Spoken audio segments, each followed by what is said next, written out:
Sir, काल ज्या पद्धतीने निवडणूक आयोगाने निर्णय दिला आहे, तडकाफडकीने विधानसभा अध्यक्षांचा जो एक निर्णय अपेक्षित आहे त्याच्या आधी देण्यात आला तो निर्णय, त्यामुळे कुठेतरी एक ठरलेल्या रणनीती अनुसार सगळं होत आहे का, घडत आहे? एकदम बरोबर. सर्व ठरलेल्या रणनीतीप्रमाणे सूडबुद्धीचं राजकारण महाराष्ट्रामध्ये चालू झालेलं आहे. काही महिन्यापूर्वी उद्धवजी ठाकरे यांची शिवसेना पक्ष, त्यांचं चिन्ह हे एकनाथ शिंदेला दिलं आणि काल इलेक्शन कमिशननी शरद पवार साहेबांचा पक्ष म्हणजे आमचा पक्ष आणि आमचं चिन्ह हे अजित पवार साहेबांना दिलं.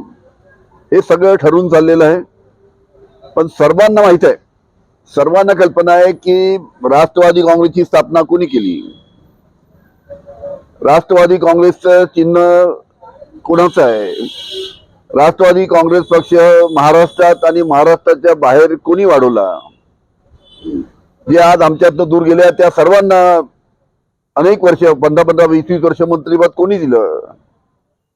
आणि अशा पद्धतीने ज्या व्यक्तींनी, ज्या शरद पवार साहेबांनी राष्ट्रवादी काँग्रेसची स्थापना केली, स्वतः ते पक्षाचे अध्यक्ष होते आणि अशा पद्धतीनं सूडबुद्धीचं राजकारण करून त्यांचा पक्ष काढून घ्यायचा, त्यांचं चिन्ह काढून घ्यायचं. पण एक आपल्याला सांगतो की आमचा पक्षही शरद पवार आहे आणि आमचं चिन्ह पण शरद पवार साहेबांचं आहे. आज पवार साहेब नवीन चिन्हाच्या बाबतीत काय आहे त्या निर्णय माहीत पडेल.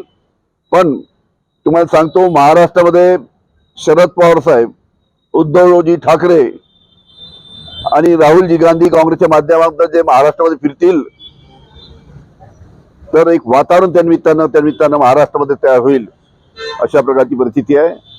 आज आमचा पक्ष जरी सूडबुद्धीच्या राजकारणाने काढण्यात आला असला तरी जनता या बाबतीत योग्य तो निर्णय घेऊन आम्हाला जनता न्याय देईल याची मला खात्री आहे. काल देवेंद्र फडणवीस म्हणाले 2019चा जो मॅन्डेट होता, बहुमत होता, त्याचा कुठेतरी अवमान केलेला होता. त्यामुळे तो जो अवमान केलेला होता त्या लोकशाहीचा मुर्दा पाडणाऱ्यांना, तेव्हा लोकशाहीचा मुर्दा पाडणाऱ्यांना लोकशाहीनेच काल धडा शिकवला. कसं आहे, देवेंद्र फडणवीस साहेबांनाही माहित आहे हे काय झालं, कुठून झालं, कसं झालं. अदृश्य शक्तीचा वापर करून हे सर्व करण्यात आलेलं आहे.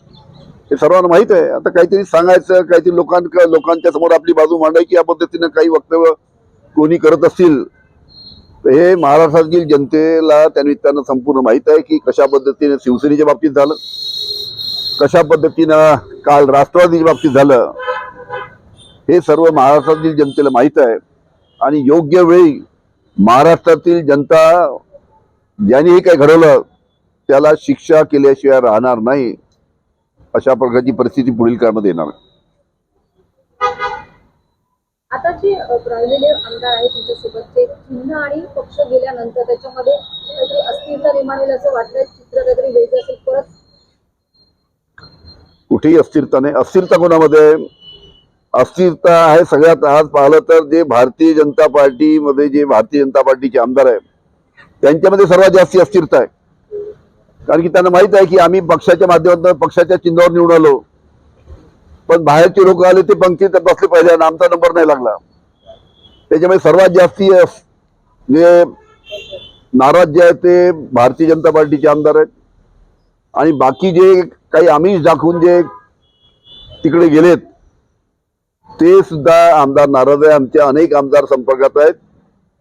सध्या आपल्याला माहित आहे की आता मतदारसंघासाठी शासनाच्या माध्यमातून निधीची आवश्यकता पडते, विकासासाठी पैसा लागतो.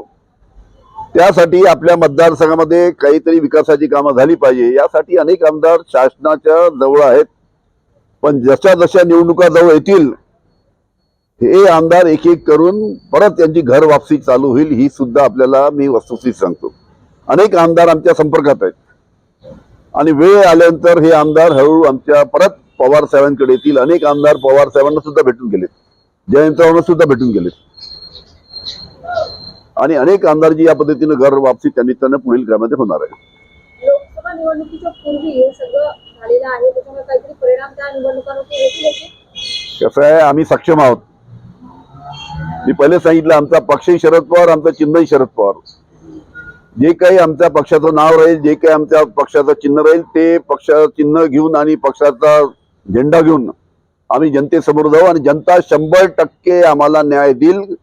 कारण की जनता, महाराष्ट्राची जनता ही उघड्या डोळ्यांनी सगळे हे पाहत आहे.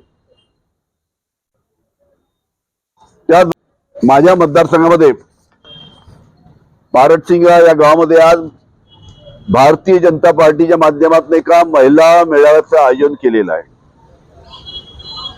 भारतीय जनता पार्टीला महिला मेळावा आयोजन करण्याचा त्यांचा तो अधिकार आहे, त्याच्याबद्दल काही आमचं म्हणणं नाही. या मेळाव्याला महाराष्ट्राचे उपमुख्यमंत्री देवेंद्र फडणवीस उपस्थित राहणार आहे. पण हा पक्षाचा महिला मेळावा त्यानिमित्तानं आयोजित केल्यानंतर या पक्षाच्या मेळाव्याला राज्य शासनाच्या माध्यमातून म्हणजे या पक्षाच्या मेळाव्याला खंड विकास अधिकारी BDO काटोल यांनी ऑफिशियल पत्र पाठवलं सर्व सचिवांना की तुम्ही ग्रामपंचायतच्या खर्चाने प्रत्येक गावातनं 100 महिला घेऊन या मेळाव्याला उपस्थित राहा, अशा पद्धतीचं खंड विकास अधिकारी म्हणजे BDO काटोल याचं पत्र त्यांनी पाठवलेलं आहे. म्हणजे कशा पद्धतीनं राजकीय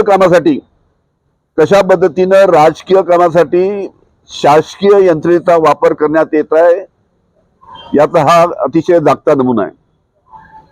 कसं काय खंड विकास अधिकारी का काटोल पंचायत समितीचा प्रत्येक सचिवाला गाव सांगू शकतो की तुम्ही या मेळाव्यासाठी, भारतीय जनता पार्टीच्या मेळाव्यासाठी 100 महिला घेऊन या म्हणून? हे अतिशय धक्कादायक आहे. अशा पद्धतीत आम्ही कधी पाहिलं नाही की शासनाच्या खर्चातनं एखादा पक्ष आपला मेळावा भरवतोय. ठीक आहे, भारतीय जनता पार्टीला त्यांचा मेळावा भरण्याचा अधिकार आहे, पण शासकीय खर्च BDO पत्र काढतो, त्यांना फोन करून सांगतो की तुम्ही मोठ्या संख्येनं प्रत्येक सरपंचाला आणि सचिवाला फोन करून सांगतो की तुम्ही या मेळाव्याला उपस्थित राहा.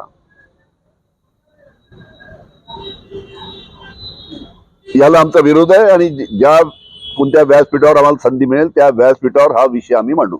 या पत्रामध्ये लिहिलेलं आहे की 100 महिला प्रत्येकी आणावे. 100 महिला ग्रामपंचायतच्या खर्चाने आणाव्या.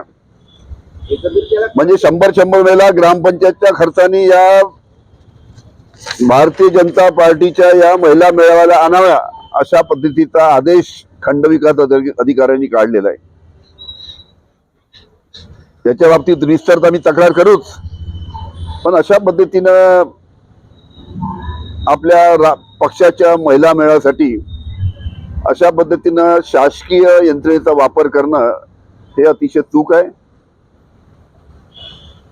आणि अशा पद्धतीचा आपल्या शासकीय यंत्रणेचा वापर केव्हाही राजकीय कामासाठी करण्यात आला नाही. तो आज या मेळाव्याच्या निमित्ताने तिथे होत आहे.